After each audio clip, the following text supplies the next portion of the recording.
Hello dear শিক্ষার্থীরা, কেমন আছো তোমরা সবাই? আশা করি তোমরা সকলেই ভালো আছো। আজকে আমি তোমাদের সামনে একটা নতুন এপিসোড নিয়ে আসলাম। সেটা হচ্ছে সেন্টেন্স গঠনের প্রক্রিয়া।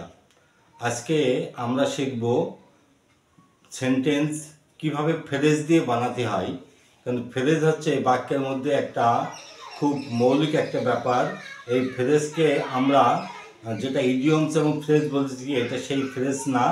এইটা হচ্ছে বাক্যের সাথে সংযুক্ত থাকে, আমরা যাকে এক্সটেনশন বলি। তো মূলত এটা হচ্ছে এক্সটেনশন। তো এই এক্সটেনশনটা কিভাবে ব্যবহার করতে হয় আজকে আমি তোমাদেরকে সেভাবে ধাপে ধাপে দেখাবো। এই যেটাকে আমরা এক্সটেনশন বলছি তার একটা নাম আছে, সেটা হচ্ছে, আমি তোমাদেরকে আগে ফ্রেজগুলোর সাথে পরিচয় করাই দিই, তারপর আমি কিভাবে বাক্যটা তৈরি করতে হয় সেটা আমি তোমাদেরকে ধাপে ধাপে দেখাচ্ছি।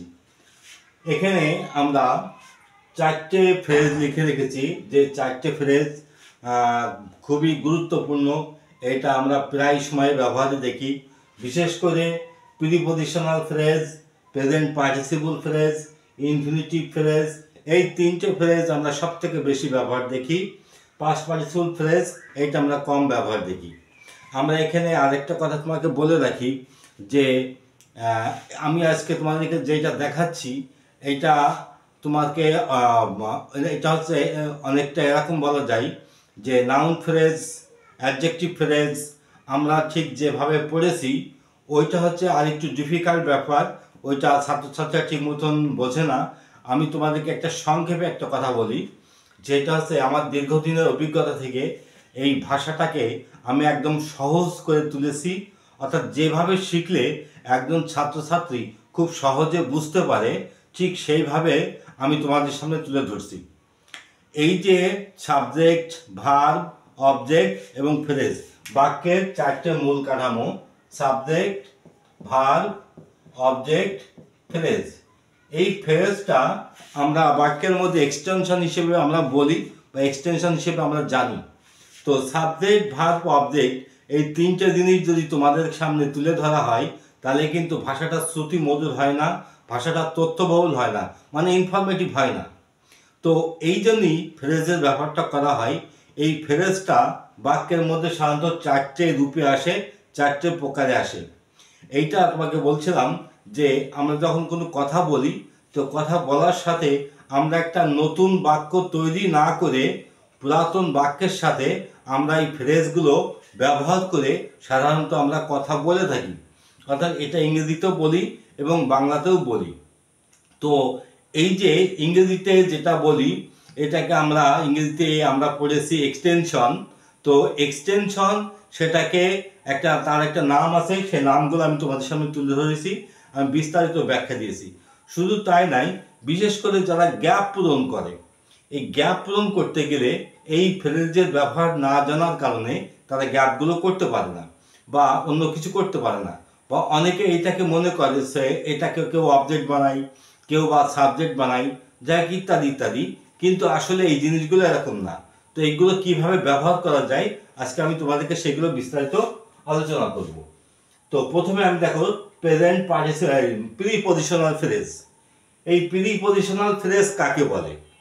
প্রিপজিশনাল ফ্রেজটা হচ্ছে প্রিপজিশন যোগ নাউন কমপ্লিমেন্ট। যেমন আমরা যে কোনো একটা নাউন কমপ্লিমেন্ট আমরা এক নাম্বার নিয়ে প্রথমে আলোচনা করি।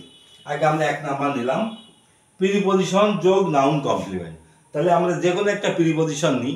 তোমরা জানো যে মোট প্রিপজিশন প্রায় 50-51টা প্রিপজিশন আছে। প্রত্যেকটা প্রিপজিশনের একটা মানে আছে, তার একটা অর্থ আছে। সেই প্রিপজিশন আমি যেমনভাবে ব্যবহার করব ঠিক সেভাবে মানেটা দাঁড়াবে। তাহলে আমি একটা প্রিপজিশন নিলাম, মনে করো এখানে আমি নিলাম যে ফ্রম। ফ্রম, এখন ফ্রম মানে হতে বা থেকে। এই যে ফ্রম, ফ্রম মাই, আমি ধর এখানে একটা নাউন কমপ্লিমেন্ট লাগবে। নাউন কমপ্লিমেন্ট বুঝাই যে কোনো একটা নাউন সংযুক্ত কোনো একটা গুচ্ছ শব্দ। যেমন ফ্রম মাই, আমি লিখলাম এখানে বার্থ, মাই বার্থ, আমার জন্ম থেকে। এবার এখানে খেয়াল করো, আমার জন্ম থেকে। দেখো, এই যে আমার জন্ম থেকে একটা কথা হলো, কথাটা ছোট্ট একটা কথা কিন্তু ইনকমপ্লিট, এখানে পরিপূর্ণ রূপ পাইনি। এর সাথে আমি যদি একটা সাবজেক্ট, একটা ভার্ব, একটা অবজেক্ট ব্যবহার করি, তাহলে ভাষাটা কিন্তু পরিপূর্ণভাবে হয়ে যাবে। সেইটা আমি কিভাবে করতে পারি? এবার দেখো, কথার আমরা একটা অর্থ দিয়ে বাক্যটাকে আস্তে আস্তে আমরা ইলাবোরেট করি, আস্তে আস্তে বড় করি। আমার জন্ম থেকে আমি এই জায়গাতে এসেছি, কিংবা আমার জন্ম থেকে আমি তাকে চিনি। আমি একটা কথা বললাম, আমার জন্ম থেকে আমি তাকে চিনি। আমি চিনি, I know him from my birth. দেখো এখানে আমি কি কি ব্যবহার করেছি? সাবজেক্ট, ভার্ব, অবজেক্ট আর prepositional phrase. Subject, verb, object, prepositional phrase. এইভাবে তুমি প্রত্যেকটা প্রিপজিশন নিয়ে তার সাথে সাবজেক্ট, অবজেক্ট, ভার্ব ব্যবহার করে তুমি যদি ব্যবহার করতে পারো, তাহলে আশা করি এক একটা কিন্তু পূর্ণাঙ্গ একটা কমপ্লিমেন্ট বা পূর্ণাঙ্গ একটা বাক্য তৈরি হবে। তার মানে একটা বাক্যের মধ্যে শুধু একটা ফ্রেজ ব্যবহার হয় না, এ লট অফ একাধিক ফ্রেজ ব্যবহার হয়। এইভাবে বাক্য কিন্তু বড় হতে হতে অনেক বড় হয়। তো এখানে সাবজেক্ট, ভার্ব, অবজেক্ট, এইটা কিন্তু মাত্র 3টে পার্ট, কিন্তু এই যে এক্সটেনশন যে পার্টটা, সেই পার্টটা কিন্তু আমরা বাক্যের মধ্যে অনেক বড় আকারে দেখি, অনেক সংখ্যায় দেখি, তো একের পর এক ব্যবহার করতে দেখি। তাহলে এই জিনিসটা যদি আমরা সঠিকভাবে ব্যবহার না করতে পারি, তাহলে আমরা কিন্তু ভাষাটাকে পরিপূর্ণ রূপ দিতে পারি না। তারপরে মনে করো আমি আরেকটা ফ্রেজ নিলাম, সেটা হচ্ছে বিহাইন্ড লিখলাম। বিহাইন্ড, বিহাইন্ড মানে তোমরা জানো আড়ালে বা পিছনে। তো বিহাইন্ড, তো আমি লিখলাম বিহাইন্ড দ্য নেক্সট ডোর। দেখো, বিহাইন্ড কথাটা প্রিপজিশন, দুইটা আর্টিকেল, নেক্সট অ্যাডজেক্টিভ, ডোরটা নাউন। এই যে নাউনকে কেন্দ্র করে গড়ে উঠেছে বলে এটাকে নাউন কমপ্লিমেন্ট বলে। তখন ডোর লিখলাম, নেক্সট লিখলাম, দি লিখলাম, আর্টিকেল লিখলাম, বিহাইন্ড লিখলাম। এখন এবার এর অর্থটা কি দাঁড়ালো? সেটা হচ্ছে নেক্সট ডোর, সামনের দরজাটা, সামনের দরজাটার আড়ালে বা পিছনে কেউ দাঁড়িয়েছিল।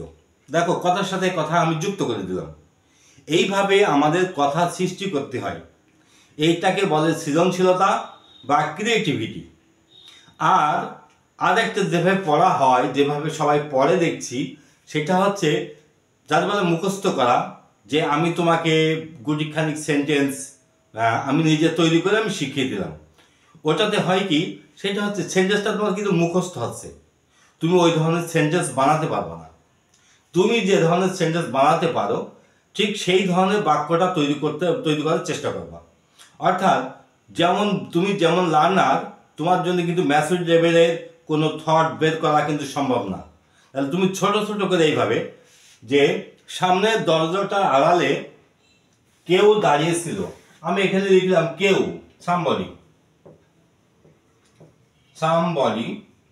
এবার দেখো দাঁড়িয়েছিল, এবার আমার টেন্সের বা ভার্বের ব্যাপার। তাহলে ভার্বের এই যে দাঁড়িয়েছিল, এই বাক্যটা দেখো নিনি, এটা পাস্ট কন্টিনিউয়াস টেন্স হয় না? তাহলে পাস্ট কন্টিনিউয়াস টেন্সের নিয়ম অনুসারে ওয়াজ বা আর বসে। তাহলে ওয়াজ স্ট্যান্ডিং, স্ট্যান্ডিং। এবার একসাথে করো, somebody was standing behind the next ডোর। তাহলে এখানে কি কি ব্যবহার হয়েছে? সাবজেক্ট ব্যবহার হয়েছে, এটা ভার্ব, আর এইটা প্রিপজিশনাল কমপ্লিমেন্ট, এটা টোটালি প্রিপজিশন কমপ্লিমেন্ট। এইভাবে আমরা যদি বলি, তার মানে এখানে অবজেক্টটা ব্যবহার হয়নি। কেন অবজেক্টটা ব্যবহার হয়নি? কারণ এখানে ইনট্রানজিটিভ ভার্ব ব্যবহার হয়েছে। ট্রানজিটিভ ভার্ব ব্যবহার না হলে অবজেক্ট আসে না। ট্রানজিটিভ ভার্ব ব্যবহার করলে অবজেক্টের দরকার হয়, ইনট্রানজিটিভ ভার্ব ব্যবহার করলে অবজেক্টের দরকার হয় না। তাহলে এইভাবে আমরা যদি প্রতিদিন প্র্যাকটিস করি, তাহলে কিন্তু আমি বাক্য তৈরি করতে শিখবো।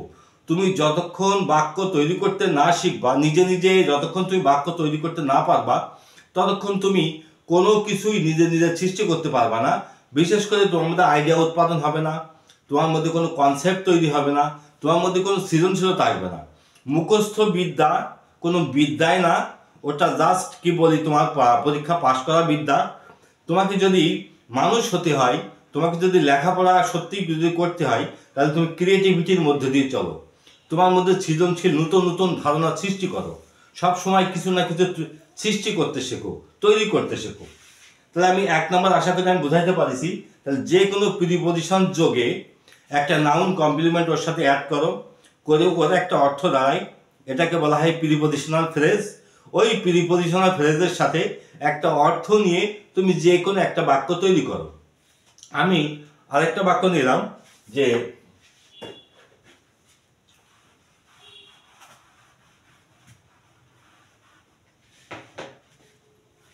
মনে করো এখানে আমি অন নিলাম, অন দ্য ওয়ে একটা কথা,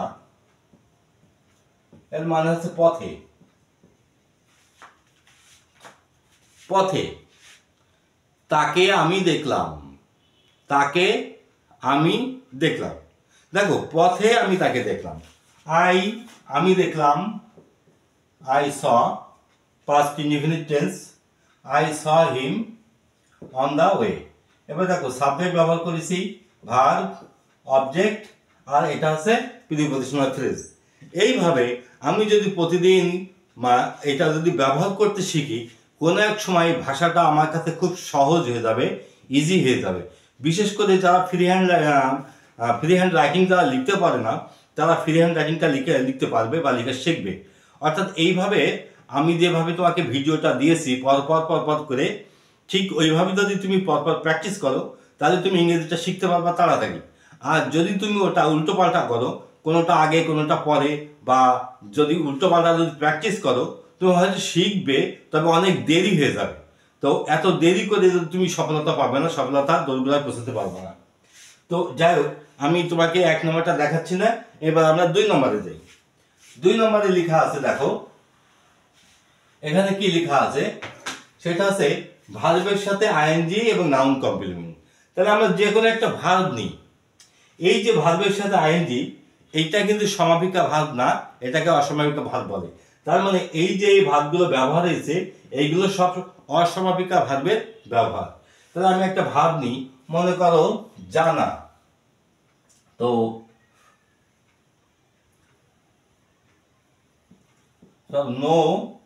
নোর সাথে আমরা আইএনজি করলাম, নোইং। নো মানে যদি জানা হয়, এই টপিকটা খুব মন দিয়ে বোঝো, এটা একটু জটিল আছে। সেটা হচ্ছে এই যে নো মানে আমরা জানি জানা, আইএনজি যোগ করলে কি হয়, জেনে, মানে বাংলায় একার যোগ হয়। এই জানা কথাটা, জানা এর সাথে একার যোগ হয়, অর্থাৎ উত্তরটা হবে জেনে। এবার কি জেনে, এইবার যে জিনিসটা আসছে যে কি, এটাই কিন্তু নাউন কমপ্লিমেন্ট, অর্থাৎ পরের অংশটা আসছে। তার মানে এই ভার্বের সাথে যদি আমি নাউন কমপ্লিমেন্টটা যোগ করি, তাহলে আমার এটা প্রেজেন্ট পার্টিসিপল ফ্রেজ হয়ে যাবে। তার মানে ভার্বের সাথে আইএনজি যুক্ত কোনো ফ্রেজকেই বলা হচ্ছে প্রেজেন্ট পার্টিসিপল ফ্রেজ। তো এবার নোয়িং দ্য ফ্যাক্ট, মনে করো ঘটনাটা জেনে, নোয়িং দি ফ্যাক্ট। এখানে ফ্যাক্টটা নাউন, 2টা আর্টিকেল, এবার নোটা জানা, এটা অসমাপিকা ভার্ব। নোয়িং দ্য ফ্যাক্ট, ঘটনাটা জেনে আমি বিস্মিত হলাম, আমি একটা বাক্য বানিয়ে দিলাম। আমি ঘটনাটা শুনে বা ঘটনাটা জেনে আমি বিস্মিত হলাম। আমি এখানে নোট জায়গায় আমি যদি এখানে হেয়ার ব্যবহার করি, হেয়ারিং দ্য ফ্যাক্ট, বা আমি যদি তোমার এখানে টেলিং দ্য ফ্যাক্ট, অর্থাৎ যে ভার্বই আসুক না কেন, সেই ভার্বের সাথে যদি আমি আইএনজিটা যোগ করি, তাহলে কিন্তু এখানে জিনিসটা আমার একটা ফ্রেজ তৈরি হয়ে যাচ্ছে। এইভাবে তুমি ছোট ছোট করে একটা ফ্রেজটা তৈরি করো। তাহলে নোয়িং দ্য ফ্যাক্ট, আমি বিস্মিত হলাম, I was surprised, I was surprised। এইবার এখানে আমি বিস্মিত হলাম, এই যে ওয়াজ সারপ্রাইজটা কেন হলো, এইটা একটু পরের লেভেলে, একটু ম্যাসিভ লেভেলে। সেটা হচ্ছে এই বাক্যটা পাস্ট ইনডিফিনিট টেন্সে ছিল। পাস্ট ইনডিফিনিট টেন্সের প্যাসিভ ভয়েস হয়েছে। প্যাসিভ ভয়েসে আমরা জানি মূল ভার্বের 3 নাম্বার রূপ হয় এবং তার আগে একটা বিভার বসে। সেই নিয়ম অনুসারে এটা আই ওয়াজ সারপ্রাইজড বসেছে। তো এইটা যদি তোমরা যদি কোনো কিছু তোমাদের প্র্যাকটিস করতে যদি সমস্যা হয় তোমরা আমাকে কমেন্টে জানিয়ে দিও, আমি তোমাদের উত্তরটা দিয়ে দেবো। তো I was surprise knowing the fact. দেখো এখানে আমি কি কি ব্যবহার করেছি, একটা সাবজেক্ট ব্যবহার করেছি, একটা ভার্ব ব্যবহার করেছি, আর একটা ফ্রেজ ব্যবহার করেছি। এখানে কিন্তু আর কোনো কিছু ব্যবহার হয়নি। এইভাবে প্রত্যেকটি বাক্য তুমি নিজে নিজে তৈরি করো। আগে তুমি একটা ভার্ব নাও, যে কোনো একটা ভার্ব। আমি এখানে একটা ভার্ব নিলাম, কথার কথা এখানে ইনফর্ম। ইনফর্ম মানে আমি জানি যে জানানো। তাহলে ইনফর্ম, এবার ইনফর্মটা আমি কাকে করব? যে কোনো একজনকে আমি ইনফর্ম করব, জানাবো। তাহলে আমি যাকে জানাবো, ধরো আমি ইনফর্মটা লিখলাম, আমি আমার বন্ধুটা লিখলাম, মাই ফ্রেন্ড। আমার বন্ধুকে জানিয়ে আমি ঢাকা গেলাম। দেখ একটা বাক্য হয়ে গেল। তা আমি তো ঢাকা গেলাম, এই বাক্যটা আমি আবার সাজাবো কি করে, টেন্স ধরে ধরে। তাহলে আগে আমি ফ্রেজটা যদি না বানাতে পারি, আমি কিন্তু পুরো বাক্যটা বানাতে পারবো না। তাহলে এইটা আমি কি করব, সেটা হচ্ছে ইনফর্মের সাথে আইজি যোগ করবো, ইনফর্মিং মাই ফ্রেন্ড। আমার বন্ধুকে জানিয়ে আমি ঢাকা গেলাম, আমি গেলাম, I went to Dhaka. I went to Dhaka informing my friend. দেখো এখানে একটা সাবজেক্ট ব্যবহার হয়েছে, একটা ভার্ব ব্যবহার হয়েছে, এইটা একটা ফ্রেজ, এটাও একটা ফ্রেজ। এখানে দুটো ফ্রেজ ব্যবহার হয়েছে, এখানে কোনো অবজেক্টের ব্যবহার হয়নি, কারণ এই বাক্যে ইনট্রানজিটিভ ভার্বের ব্যবহার হয়েছে, এখানে ট্রানজিটিভ ভার্বের ব্যবহার হয়নি। আমি যদি এই ট্রানজিটিভ ভার্বটা না চিনি, ইনট্রানজিটিভ ভার্বটা না চিনি, যদি আমি নাউন না চিনি, অ্যাডজেক্টিভ না চিনি, যদি আমি টেন্স না চিনি, আমি কিভাবে বাক্য তৈরি করব বা কার দ্বারা এটা সম্ভব?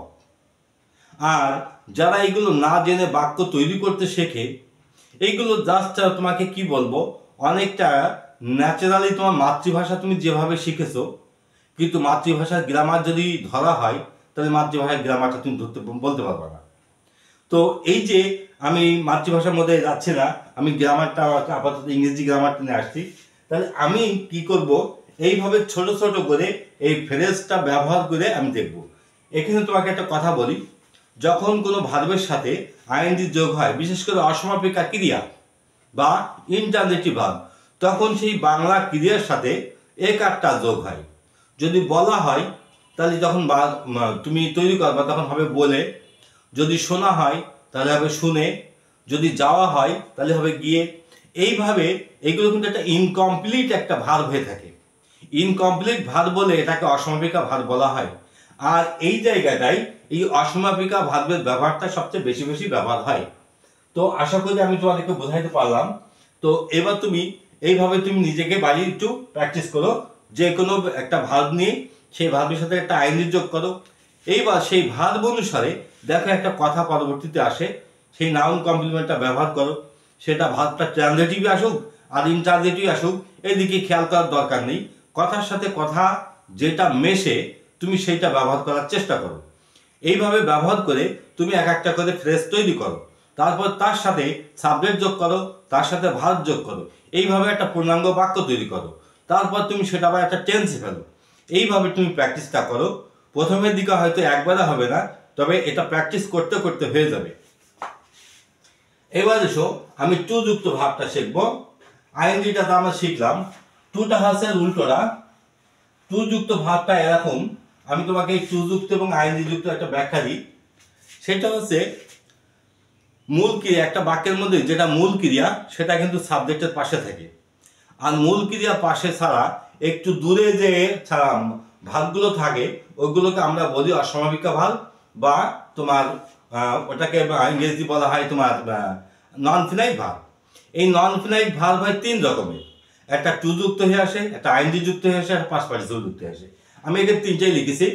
তো এই যে আইএনজিটা আমরা জানলাম যে ভার্বের সাথে সাধারণত একার যোগ হয়। যখন আমরা বাংলা করব, মাতৃভাষায় যখন ট্রান্সলেশন করব, তখন কিন্তু এটা বাংলাটাই এখানে একারটা যোগ হয়।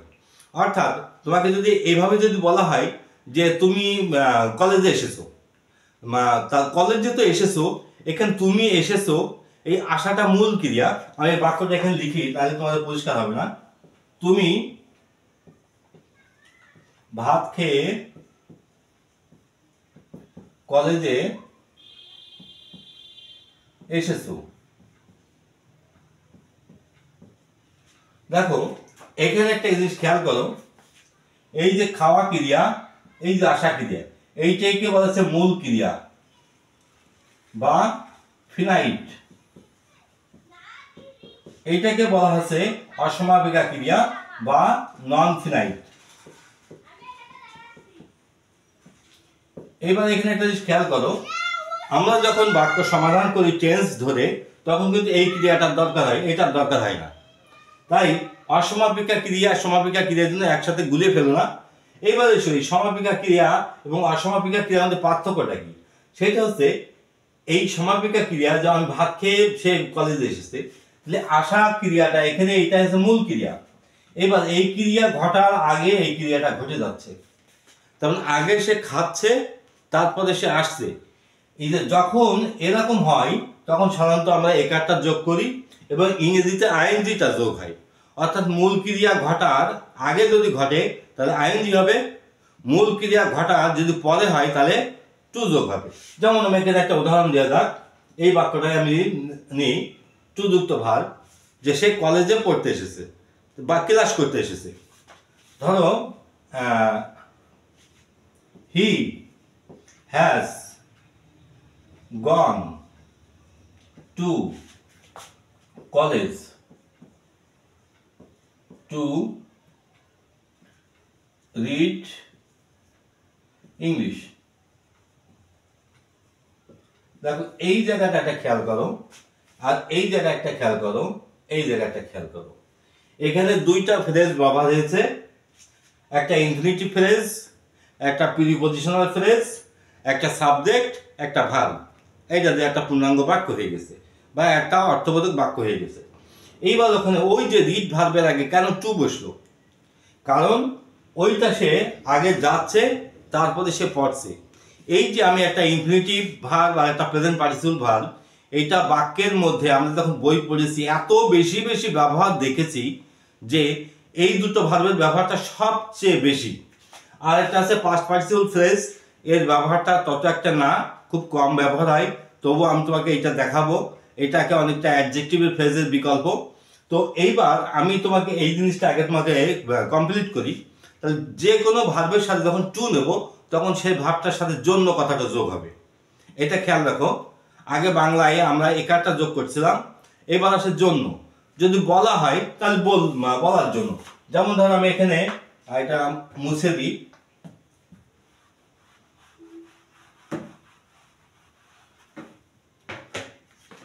মনে কর আমি সে লিখলাম, তা ছে রেখে যদি ছে মানে আমরা জানি বলা, এবার বাংলাটা হবে বলতে বা বলার জন্য। টু সে, ধরো আমরা লিখলাম গুড বাই। ধরো আমি এখানে তাকে বিদায় জানাতে আমি এয়ারপোর্টে গেছিলাম, তো আমি এয়ারপোর্টে গেছিলাম, I went to airport to say good bye. তাহলে এই যে এখানে আমি একটা দাঁড়িয়ে দিলাম যে এই জিনিসটা কেন হয়, কারণ এই একটা ভার্ব, এই একটা ভার্ব। তাহলে আমি গেছিলাম এয়ারপোর্টে তাকে বিদায় জানাতে, তাতে এখানে এই যে সেটা কেন টু বসলো? কারণটা হচ্ছে যে এইটা হচ্ছে আমি আগে যাচ্ছিলাম, তারপর তাকে বিদায় জানাচ্ছি, তার মানে এই ক্রিয়াটা পরে ঘটছে। তার মানে মূল ক্রিয়া ঘটার যদি কোনো ক্রিয়া আগে ঘটে যায়, সেখানে আইএনজি যোগ হয়। মূল ক্রিয়া ঘটার যদি কোনো ক্রিয়া পরে ঘটে, সেখানে টু যোগ হয়। আবার বলি, মূল ক্রিয়া বা সমাপিকা ক্রিয়া, মূল ক্রিয়ার আরেক নাম সমাপিকা ক্রিয়া, বাংলাতে বলা হয় ফিনাইট ভার্ব। এই ফিনাইট ভার্বের পরে যদি কোনো ভার্ব থাকে, তাহলে সেই ভার্বটা যদি আগে ঘটে যায় তাহলে আইএনজি যোগ হবে, যদি পরে ঘটে তাহলে টু যোগ হবে। আশা করি এই কথাটা মনে থাকবে। আমি ছোট্ট একটা তোমাদেরকে একটা ফর্মুলা দিলাম, একটা জানিয়ে দিলাম। এটা এত বেশি বেশি ব্যবহার হয় যে তুমি এটা চিন্তাই করতে পারবে না যে সবচেয়ে বেশি বেশি এই দুটো ভার্বের ব্যবহার। তো আশা করি আমি বিষয়টা বোঝাইতে পারছি। তাহলে যে কোনো টু যুক্ত ভাব নিয়ে তুমি এইভাবে কাজ করতে থাকো। মানে আগে একটা টু নাও, টুর পরে একটা ভাব নাও।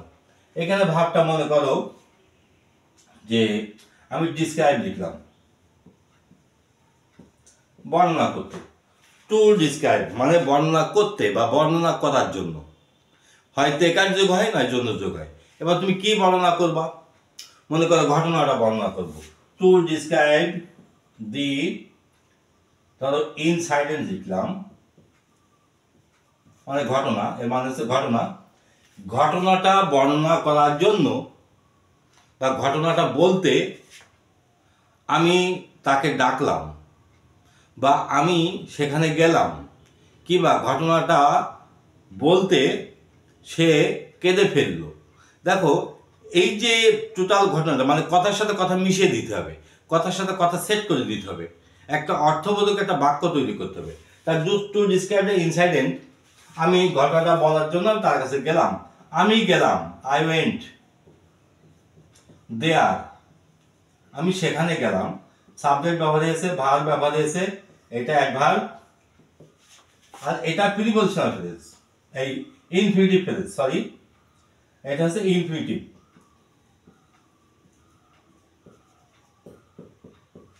এবার এখানে খেয়াল করো যে আমি এখানে কি কি ব্যবহার করেছি, সাবজেক্ট ব্যবহার করেছি, ভার্ব ব্যবহার করেছি, একটা অ্যাডভার্ব লেগেছে আর একটা ফ্রেজ লেগেছে। এইভাবে বাক্যের সাথে তুমি যদি একাধিক ফ্রেজ এইভাবে যদি তুমি যুক্ত করতে থাকো, তাহলে তুমি কোনো এক সময় ফ্রেজ করা ব্যবহার করা শিখবা। এই ফ্রেজ করা আমাদের শিক্ষার্থীরা ব্যবহার করতে পারে না বলে তারা বাক্য তৈরি করতে পারে না। কারণ আমরা যখন একটা সাবজেক্ট, একটা ভার্ব, একটা অবজেক্ট নিলাম, এটা কিন্তু বাক্যটা শ্রুতি মধুর হয় না, তথ্যবহুল হয় না, শ্রুতি মধুর হয় না। তাহলে ফ্রেজটা ওখানে ব্যবহার করলে বাক্যটা বেশ বড় হয়, অনেক কথার ভিতর চলে আসে, অনেক মনের ভাবটা প্রকাশ করা যায়। তা ফ্রেজ ছাড়া মনের ভাব প্রকাশ করে কখনো তৃপ্তি পাওয়া যায় না। এই জন্য ফ্রেজটা ব্যবহার করা শিখতে হবে। এইবার আসে আমি পাস্ট পার্টিসিপল ফ্রেজ, এটা একটু মন দিয়ে শোনো, এটা একটু বেশ ডিফিকাল্ট আছে। এইটা তোমাকে আমি আগেই বলি যে পাস্ট পার্টিসিপল ফ্রেজটা এইটা আসলে কি, ভার্বের 3 নাম্বার রূপ। অর্থাৎ আমরা যখন প্যাসিভ ভয়েস করি, তো প্যাসিভ ভয়েসের ভার্বের কিন্তু 3 নাম্বার রূপ হয়। এই প্যাসিভ ভয়েসের ভার্বের 3 নাম্বার রূপ থেকে, অর্থাৎ প্যাসিভ ভয়েসের ভার্বের থেকে শুরু করে ভার্বের শেষ পর্যন্ত যে অংশটা, এটাকে বলা হচ্ছে পাস্ট পার্টিসিপল ফ্রেজ। যেমন আমি একটা বই কিনলাম, আমি তোমাকে একটা উদাহরণ দিই, আই বট এ পেন। আমি এখানে টেন্সটা বিস্তারিত করে বলছি না, কারণ তোমার টেন্সের ক্লাসটা দেখে নিও। এই বটটা কিভাবে নিলাম, কারণ বাক্যটা পাস্ট ইনডিফিনিট টেন্স, তাহলে ভার্বের 2 নাম্বার রূপ হবে। এই জন্য আই বট এ পেন। আমি একটা কলম কিনলাম, তো কলমটা মনে করো কোথায়, এই কলমটা ধরো চায়নাতে তৈরি, তাহলে এখানে লিখলাম মেড ইন চায়না। এই জায়গায় একটা খেয়াল করো, এই একটা ভার্ব, এই একটা ভার্ব, এটা হচ্ছে ফিনাইট বা সমাপিকা, এটা হচ্ছে নন ফিনাইট বা অসমাপিকা। এই যে ভার্বের 3 নাম্বার 3টে রূপ ধরে আসা, একটা হচ্ছে আইএনজি, একটা হচ্ছে টু, আর একটা হচ্ছে পাস্ট পার্টিসিপল। এইটা কিন্তু 3টে, আমি আগেই বলেছি, যেহেতু আমি একটা কলেজের লেকচারার, 25 বছর ধরে পড়াই এবং নিজে পড়েছি, তো ইংরেজিতে অনার্স মাস্টার্স করা, তুমি বুঝতেই পারছো যে আমাদের কাছে কতটা তথ্য আছে আর কোন জায়গা থেকে আমি স্টার্ট করেছি। আমি এই ইংরেজি ভাষাটা আমি শুধুমাত্র অনলাইনে তোমাদের সামনে তুলে ধরছি, এটাই যে বহু ছেলে মেয়েকে আমি এই তথ্যটা দিয়েছি। এইবার আমি এটা আরও এর বিস্তারটা আরও বড় করব। এটা ফ্রি ক্লাস, এর জন্য কোনো তোমার টাকা পয়সা দেওয়া লাগবে না। এই ক্লাসগুলো তোমাকে যদি করতে হলে তোমাকে মাসে মাসে 1000 খানিক করে টাকা দেওয়া লাগতো, সেটাও দেওয়া লাগবে না। এটা তুমি ফ্রি, তুমি শেখো, আমার কাছ থেকে তুমি বিনামূল্যে পাবা, এবং যতদিন আমি বেঁচে থাকবো ততদিন তুমি এটা বিনামূল্যে পাবা। এর জন্য তোমার কোনো পয়সা করে কিচ্ছু দেওয়া লাগবে না। আশা করি আমি তোমাদেরকে আমার এই যে অনেস্ট এক্সপ্রেশনটা আমি তোমাদেরকে বোঝাইতে পারছি। আমার মূল লক্ষ্যটা হচ্ছে যে ইংরেজিটা ছেলেমেয়েদেরকে শেখানো, কারণ একাডেমিক ক্যারিয়ার ইংরেজি ছাড়া হয় না। সেই ইংরেজি ভাষাটা যাতে আমি সহজ করে সবার সামনে নিয়ে আসতে পারি। তো এই যে ফিনাইট আর নন ফিনাইট, তাহলে নন ফিনাইট ভার্ব, এই ফ্রেজ মানেই নন ফিনাইট ভার্বের ব্যবহার। এটা যে 3 রকম। তো দেখো এখানে আমি একটা কলম কিনলাম, সেই কলমটা চায়নাতে তৈরি। দেখো এই যে এখান থেকে কিন্তু বাক্যটা আলাদা হয়ে গেছে। তার মানে এবার এই জিনিসটা কি, আমি যদি এইটাকে একটা এখান থেকে বাক্য বানাতাম, তাহলে এই জায়গায় একটা বি ভার্ব আসতো, সেটাকে বলা হতো প্যাসিভ ভয়েস। তার মানে এইটা হচ্ছে এই সেন্টেন্সের যেটা অবজেক্ট, ওই সেন্টেন্সের সেটা সাবজেক্ট, অর্থাৎ দুটি সেন্টেন্স জোড়া দিয়া। এই ফ্রেজগুলোকে অনেকটা এভাবে বলতে পারো যে দুটি সেন্টেন্স জোড়া দিয়া। সেই দুটি সেন্টেন্স আলাদা করে না লিখে সেটাকে জুড়ে দেওয়া হচ্ছে ফ্রেজ আকারে। তাহলে ফ্রেজটা এভাবে বলা যায়, কোনো একটা জিনিসকে যদি আমরা ইলাবোরেট করি, বাক্য হয়ে যায়, সেটাকে যদি আমরা একটু ছোট করে ফেলি সেটা ছুটে, তখন সেটাকে কিন্তু ফ্রেজের রূপ ধারণ করে। আর ফ্রেজটা এইভাবেই বলি কারণ সংক্ষেপে কথা বলার জন্য। তাহলে এই যে নন ফিনাইট ভার্বের তিনটে রকম হলো, তাহলে এই তিনটে রকমটা আমরা যখনই দেখবো যে এই ভার্বের সবসময় পাস্ট পার্টিসিপল হবে এবং মূল ভার্বের আইনজি আছে, তোমার মূল ভার্বটা পাস্ট পার্টিসিপল হবে এবং এরপর একটা প্রিপোজিশন বসবে, তারপরে দেখো একটা নাউন থাকবে বা নাউন কমপ্লিমেন্ট থাকবে। আমি আর একটা বই নিলাম, যা আমি একটা ধরো বই পড়েছি, আই হ্যাভ রিড এ বুক। এবার আমি এই বাক্যটা একটু আলাদা করে তোমাদের সামনে লিখি। এবার ধরো the book is written by Rabindranath. আমি যে সংক্ষেপে লিখলাম রবীন্দ্রনাথ। দেখো এই যে রিটেন বাই রবীন্দ্রনাথ, এই কথাটা কিন্তু মূল কথা, কারণ এই বাক্যের যেটা অবজেক্ট, এই বাক্যের সেটা সাবজেক্ট। তাই বাক্যটা যদি আলাদা একটু না লিখে, এটা তো এখানে পাইছি। এইবার যদি ইজটা এখন দরকার নেই, কারণ এইটা হচ্ছে বিভাগ। এই বিভাগটা যখন আমরা বাক্য পূর্ণাঙ্গ করে লিখি তখন দরকার হয়, সেই জন্য আর এইটুকু লেখার দরকার হয়, এইটুকু লিখলে হয়ে যায়। এই জন্য এটাকে বলা হচ্ছে প্যাসিভ ভয়েসের কাটা অংশকে বলা হচ্ছে পাস্ট পার্টিসিপল ফ্রেজ। আশা করি আমি তোমাদের সামনে বিষয়টা বোঝাইতে পারছি। এছাড়া এটা যদি তোমাকে এই বিষয়ে আরও কোনো কথা থাকে তুমি আমাকে কমেন্টে জানিয়ে দিও। আমি যদি আরও ইলাবোরেট করতে যাই ভিডিওটা অনেক বড় হয়ে যাবে, কারণ এত বড় জিনিস ছেলেমেয়েরা দেখতে চায় না, তার ধৈর্য থাকে না। লার্নিংটা আমি একটু ছোটো ছোটো করে দিচ্ছি, তোমরা একটু ভিডিওগুলোকে বারবার করে একটু টেনে টেনে দেখো। কোনো কিছু যদি মনে না থাকে আমাকে তুমি ওখানে কমেন্টে লিখে দিও, আমি উত্তরটা দিয়ে দেবো। তো যাই হোক, আমি আমার ভিডিওটা যদি তোমার কোনো উপকারে লাগে তো তুমি এটা লাইক করে দিও, শেয়ার করে দিও, তোমার বন্ধুদের মধ্যে এটা প্রচার করে দিও, এবং আমার চ্যানেলটাকে তুমি সাবস্ক্রাইব করে দিও, যাতে করে তুমি সামনে আরও ভিডিও পাও এবং আমি যেন ভিডিও বানাতে আরও অনেক বেশি উৎসাহিত হই। তো আজকে এই পর্যন্ত, তো আবার দেখা হচ্ছে সামনের ভিডিওতে। সবাইকে ধন্যবাদ।